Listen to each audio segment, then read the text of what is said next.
Hello students, myself Mandeep Kaur, Assistant Professor, Akal College of Education, Mastwana Sahib. Today we will discuss about the Birla Ambani report. This report was given by Mukesh Ambani and Kumar Mangalam Birla in April 2000. जो Birla Ambani report की असी अज गल करन जा रहे हैं, इस report का जो मेन फोकस है, मेन स्ट्रैस है, वो है privatisation of the higher education. इस रिपोर्ट के अकॉर्डिंग इन्होंने वार-वार इक्को गल के उपर फोकस किया है कि जो साडी हायर एजुकेशन है उसनूं असी बिल्कुल ही कंप्लीटली प्राइवेट सैक्टर नूं सौंप दईए। इस दे पिछे जो इन्हां दा लॉजिक है वो ये है कि अज दे समय दे विच इंडिया दो मेजर चैलेंज ने जिन्हां नूं फेस कर रहा है, वो है income poverty and the information poverty. असी सारे जानते हैं कि इनकम पॉवर्टी की है। इनकम पॉवर्टी की है? आर्थिक गरीबी, जो मतलब अज दे समय दे विच भी 400 मिलियन पीपल है इंडिया दे विच जो इनकम पॉवर्टी नूं फेस कर रहा है। बिरला अंबानी रिपोर्ट के अकॉर्डिंग कि इनकम पॉवर्टी क्यों है? Due to the poor skill sets, low access to material and knowledge resources, exploitation by intermediaries and the environmental degradation. Secondly सानू ये भी पता है कि जे पॉवर्टी है तो उत्थे इलिटरेसी भी उन्नी ही ज़्यादा होएगी, क्योंकि poverty and illiteracy both go hand in hand. Now second इन्होंने गल कही सी कि एक तो है इनकम पॉवर्टी, सैकेंड है इनफॉर्मेशन पॉवर्टी। और जे देखिए मतलब तो दोनों ही पैरल चलते हैं, बोथ गोइंग टू पैरल। जे साडे कोल गरीबी है, साडे कोल मतलब इनकम की कमी है, तो डेफिनेटली साडे कोल उत्ते इनफॉर्मेशन की कमी भी रहेगी ही रहेगी, क्योंकि जिन्नी ज़्यादा इनकम पॉवर्टी है उत्थे इनफॉर्मेशन पॉवर्टी होएगी। ड्यू टू क्योंकि साडे कोल असीं ये भी कह सकते हैं कि इनफॉर्मेशन पॉवर्टी क्यों है, क्योंकि साडे कोल इन्नी ज़्यादा टैक्नोलॉजी नहीं है, असीं इन्ने ज़्यादा एडवांस नहीं हुए, साडे कोल रिसोर्सिस की कमी है।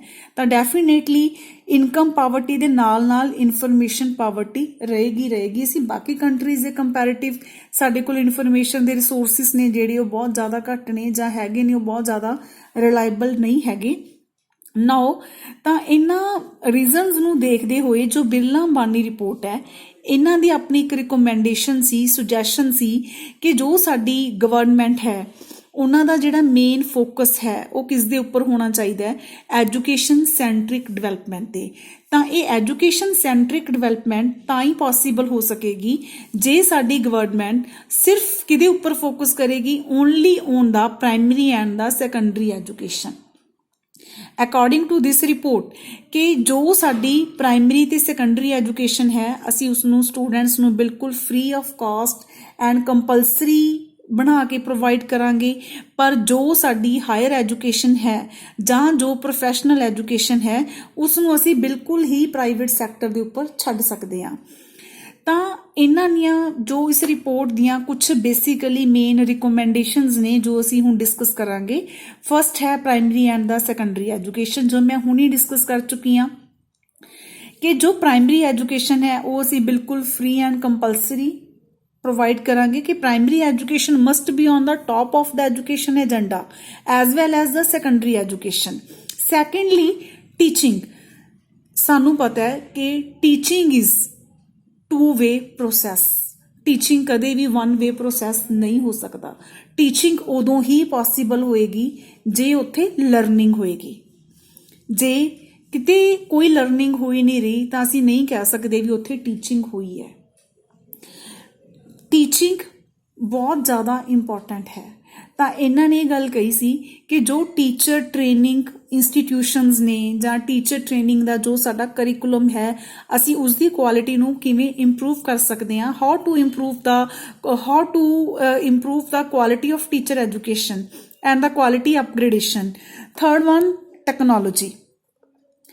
टैक्नोलॉजी के अंडर है कि सानू पता है कि अज दे टाइम दे विच जे असी अज दे समय की गल करिए due to the corona virus now मतलब ਜਿਵੇਂ ਮੈਂ ਹੁਣ ਅੱਜ ਹੀ ਮਤਲਬ ਇੱਕ ਆਨਲਾਈਨ ਲੈਕਚਰ ਤਿਆਰ ਕਰ ਰਹੀ ਹਾਂ, ਪਰ ਮੈਨੂੰ ਮਤਲਬ ਖੁਦ ਨੂੰ ਮਤਲਬ ਕਾਫੀ ਪ੍ਰੋਬਲਮਸ ਨੂੰ ਫੇਸ ਕਰਨਾ ਪੈ ਰਿਹਾ ਸੀ, ਕਿਉਂਕਿ ਸ਼ਾਇਦ ਮੈਨੂੰ ਟੈਕਨੋਲੋਜੀ ਦੀ ਮਤਲਬ ਜਾਂ ਕਹਿ ਲਓ ਕਿ ਇੰਨੀ ਜ਼ਿਆਦਾ ਨਹੀਂ ਨੌਲੇਜ ਜਾਂ ਕੁਝ ਵੀ ਇੰਟਰਨੈਟ ਦੀ ਪ੍ਰੋਬਲਮ ਸੀ ਜਾਂ ਕੁਝ ਵੀ ਕਹਿ ਸਕਦੇ ਹਾਂ ਅਸੀਂ ਕਿ ਜੋ ਸਾਡੀ ਟੈਕਨੋਲੋਜੀ ਹੈ ਅਸੀਂ ਟੈਕਨੋਲੋਜੀ ਦੇ ਉੱਪਰ ਬਹੁਤ ਜ਼ਿਆਦਾ ਸਟ੍ਰੈਸ ਦਈਏ।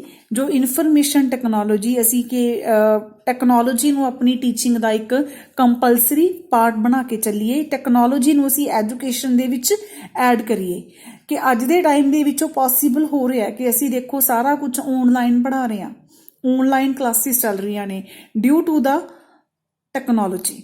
Fourth one is the sensory learning.